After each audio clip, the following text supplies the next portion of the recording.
Not me getting controversial on my fourth video ever. Is it me? Am I the drama? I don't think I'm the drama. Maybe I am. Alright, I've waited long enough to get spicy on this channel. Let's talk about the 3 biggest misconceptions, and in some cases straight up lies, about the goddess Hekate that drive historians and modern Hellenic polytheists nuts.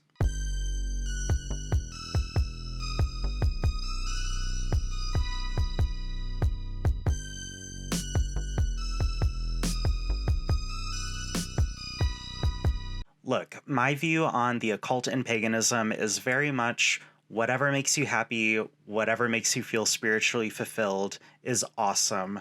Go for it. But just be honest about the things you're talking to and be open to new information as it comes along. There's perhaps no goddess in the modern pagan world who needs better information spread about her than the Greek and Anatolian goddess Hekate. Yes, I said Hekate. Many say Hekate or Hekate. That is actually not one of the things I'm going to rant about today, as truly all of those pronunciations are correct in the native Greek. Now, I'm not going to get into the entire history of the goddess Hekate. We would be here for hours if I did that. There are many other types of those videos online about that. But what we are going to do is look at some of the misconceptions, see where those came from, and see if we can unravel a bit of the truth. And besides, if you're here watching this video, I assume you at least know a little bit about her anyways. The problem with modern Hekate worship is that modern pagan trends, mostly inspired by Robert Graves and the later modern goddess revival movement, have really done a number on the true attributes of this incredibly powerful and revered deity. They're praying to Hekate. Who? Our new goddess. Now with that, let's get into some of the biggest misconceptions about my favorite goddess, Hekate. Misconception number 1, that Hekate is a dark goddess or is cold and severe. When I basically pretty much exposed her for being a gatekeeper and being pretty fucking controlling, yeah, she threatened to attack me. Thank you, Spirit. That same night, she gave me some horrible nightmare about... What are you?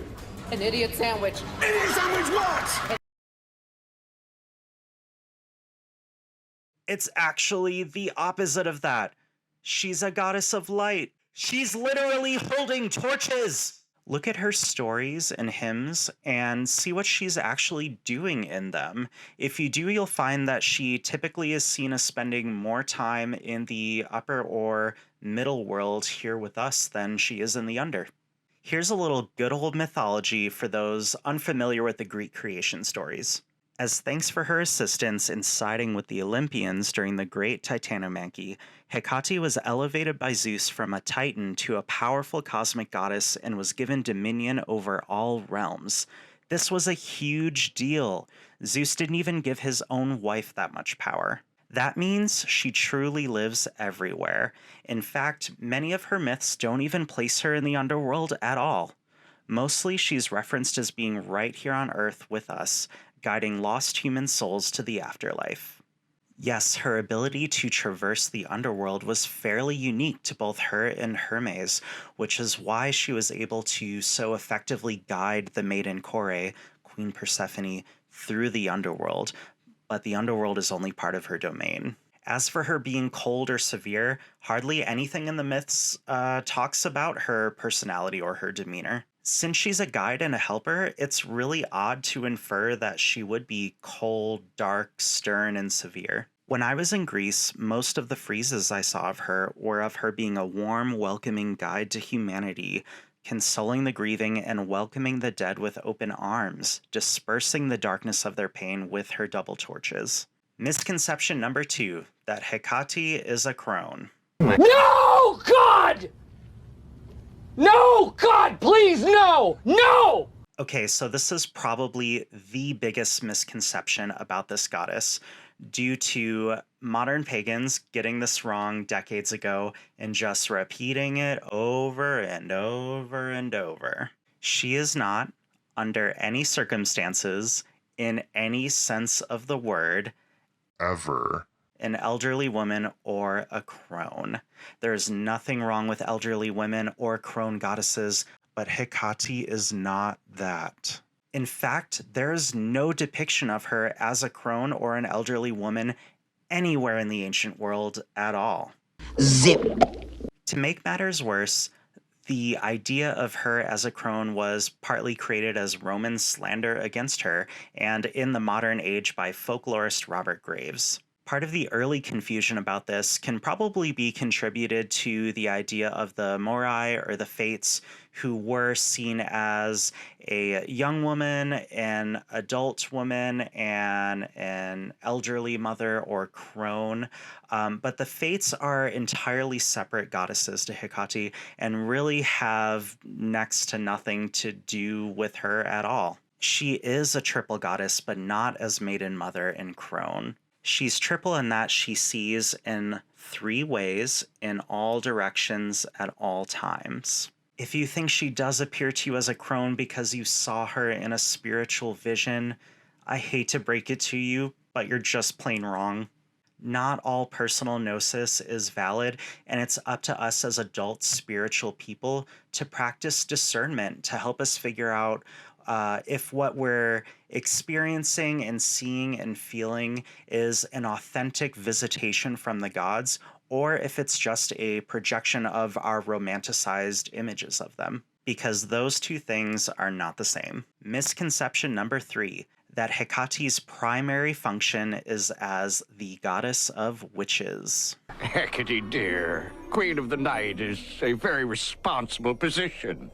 Be a team player, huh? Yes, that is one of her functions, but she has other, more important cosmic functions. There's nothing wrong with being a good witch. I am a great witch! Largely, the ancient Greeks hated and feared witchcraft. Witchcraft was even illegal in large swaths of time in the ancient Greek world. Much of what we see as magics to the Greeks was just common household religious practice or state-sanctioned temple theurgy. Instead, she was a common household deity for long periods of time in Greece. She was specifically honored every single month as part of the Deipnon, or the Dark Moon Household Festival. This would be one day before the household feast of the Noumenia, which is the first day of the month, and the day when the first sliver of the crescent moon could be seen in the night sky. Even during those monthly feasts, there wasn't any particular focus placed on magic. Instead, it was a day to clean your household to prepare it for the month ahead. Sweepings from the house along with offerings of food and wine would be placed at the sidewalk crossroads outside of the Greek home for Hekate and her wandering hounds. In practice, the poor and the homeless of the city would eat these offerings themselves, which acted as a useful charitable civic function for the town. Now, that's definitely not as exciting as images of witches gathering in graveyards and invoking Hekate under the moon for the sake of glory and power. We summon thee!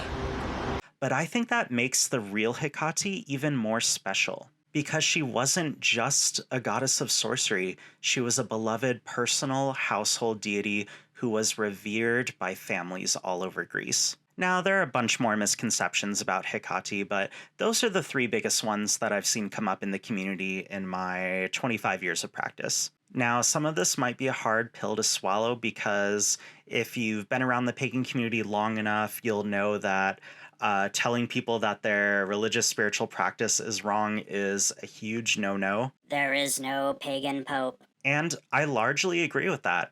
Do what thou wilt shall be the whole of the law. Absolutely. But history is history and culture is culture, and projecting our own romantic ideas onto these very real beings just isn't useful to you or anyone else, especially folks who are just coming to the religion to learn. Now, if you're interested specifically in crone goddesses, there are many of those across the world, and I will drop their names in the description of this video, along with some of the academic citations I've used for these facts. So what do you think about the maiden goddess Hekate?